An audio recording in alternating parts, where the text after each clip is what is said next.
Hello friends, स्वागत है आपका अपने यूट्यूब चैनल डिफेंस और एनालिसिस में। और आज हम बात करने वाले हैं एक ऐसे महत्वपूर्ण एजेंसी के बारे में जिसने भारत का नाम पूरी वर्ल्ड में बहुत ही सम्मान के साथ आगे बढ़ाया है। जी हाँ, हम बात करने वाले हैं एक ऐसी एजेंसी जिसको हम सब इसरो के नाम से जानते हैं। इसरो किसी परिचय का मोहताज नहीं है। और इसके बारे में बात करें तो इसकी जो स्थापना है, यानी कि जो इसका अकम्पलिशमेंट है, वो 15 अगस्त 1969 को ये इसकी स्थापना हुई थी। और विक्रम साराभाई ने इसरो की स्थापना की। इसी की वजह से इस विक्रम साराभाई को आज father of Indian space programme भी कहा जाता है।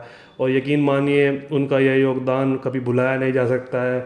और जो उन्होंने किया, शायद उसका उन्हें भी अंदाज़ा नहीं होगा कि आने वाले समय में इसरो कितनी ऊंचाई तक भारत को लेके जाएगा।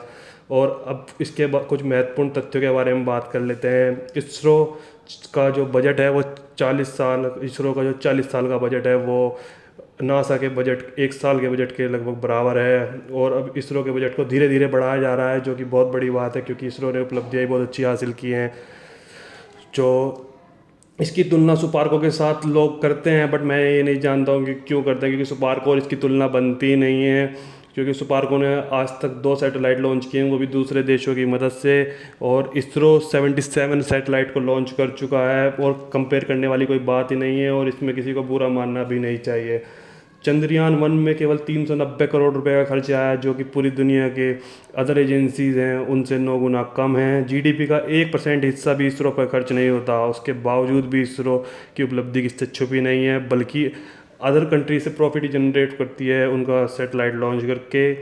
फर्स्ट अटैम्प्ट में ही मिशन मार्स को कंप्लीट करने वाली इसरो दुनिया की पहली और सबसे जो सेफ एजेंसी आप कह सकते हैं। इन्होंने 450 करोड़ में ही ये कारनामा कर दिखाया, जो कि हॉलीवुड की एक फिल्म ग्रेविटी से भी कम है। सबसे कम कीमत में लॉन्च करने के लिए आज भी बस ये एक सोचने वाली बात है अदर एजेंसीज़ के लिए। शायद इतने में तो वो फिल्म भी नहीं बना सकते हैं।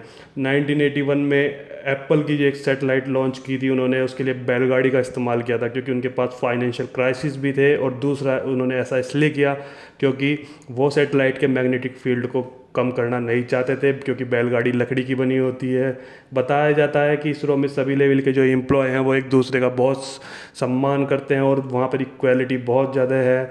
शायद ही आपको वर्ल्ड में किसी और एजेंसी पर देखने को मिले, चाहे कोई कितना भी छोटा कर्मचारी हो, कितना भी बड़ा, सब एक दूसरे को बहुत सम्मान के साथ देखते हैं और उनके कार्य का अभिनंदन करते हैं।